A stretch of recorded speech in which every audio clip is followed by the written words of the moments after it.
సంఖ్యలు ఒళ్ళు విరిచినా ప్రజల కోసం నిరంతరం ప్రజా సమస్యల పట్ల అనునిత్యం వెదుకులాడేటువంటి కళ్ళు ఎప్పుడు కూడా జనం కోసమనే ఉన్నాయని, ఆ జనం కోసమనే నడుస్తారని ఈ రోజున ఈ పాదయాత్ర ద్వారా రుజువైంది.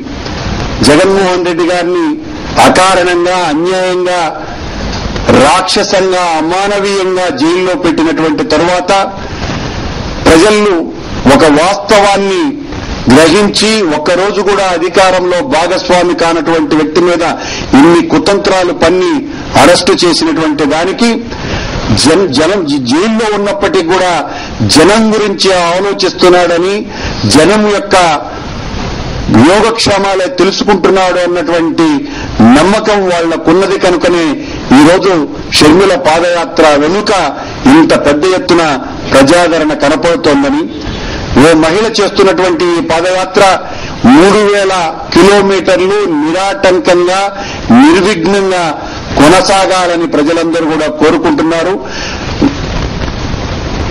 చంద్రబాబు చేస్తున్నటువంటి పాదయాత్ర ఓ విషాద యాత్రగా మిగిలిపోయేటువంటి అవకాశం ఉన్నది. ప్రజల మన్నన లేకుండా, ప్రజల ఆదరణ లేకుండా, ప్రజల యోగక్షేమాలను తెలుసుకునేవాలనేటువంటి ఆలోచన లేకుండా హైటెక్కులతోనూ హైట్రిక్కులతోనూ చేస్తున్నటువంటి ఈ పాదయాత్రను ప్రజలెవ్వరూ నమ్మటం లేదు. జనం కోసం బ్రతకటం, జనం మధ్యనే మరణం, ఇదే వైఎస్ కుటుంబ ఆశయమని ప్రజలందరూ కూడా విశ్వసిస్తున్నారు.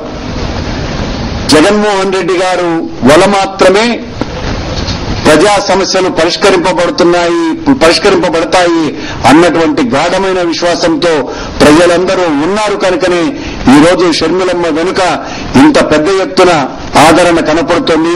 గతంలో రాజశేఖర రెడ్డి గారు పాదయాత్ర చేసినప్పటికంటే కూడా అనూహ్యంగా ప్రజలు పెద్ద ఎత్తున షర్మిలమ్మ పాదయాత్రకు మద్దతు తెలుపుతున్నారు. నిన్న ధర్మవరంలో జరిగినటువంటి సభలో దాదాపు 40,000 మంది పైచిలకు ఎవరు ఏ రకమైనటువంటి పెద్దగా పిలుపులు ఇవ్వకపోయినా ఆ సభ ఉంది అని తెలిసిన వెంటనే చుట్టుపక్కల ఉన్నటువంటి గ్రామాల ప్రజలందరూ కూడా పెద్ద ఎత్తున తరలి వస్తున్నారంటేనే జగన్మోహన్ రెడ్డి గారి పట్ల, వైఎస్ కుటుంబం పట్ల ప్రజలకు ఉన్నటువంటి నమ్మకము, విశ్వాసము తెలుస్తోంది అనడానికి ఇంతకంటే తార్కాణం మరొకటి లేదని, ఎన్ని కుతంత్రాలు చేసినా, ఎన్ని కుట్రలు పన్నినా జగన్మోహన్ రెడ్డి వ్యక్తిత్వాన్ని హననం చేయాలని ఎన్ని రకాలుగా అధికార కాంగ్రెస్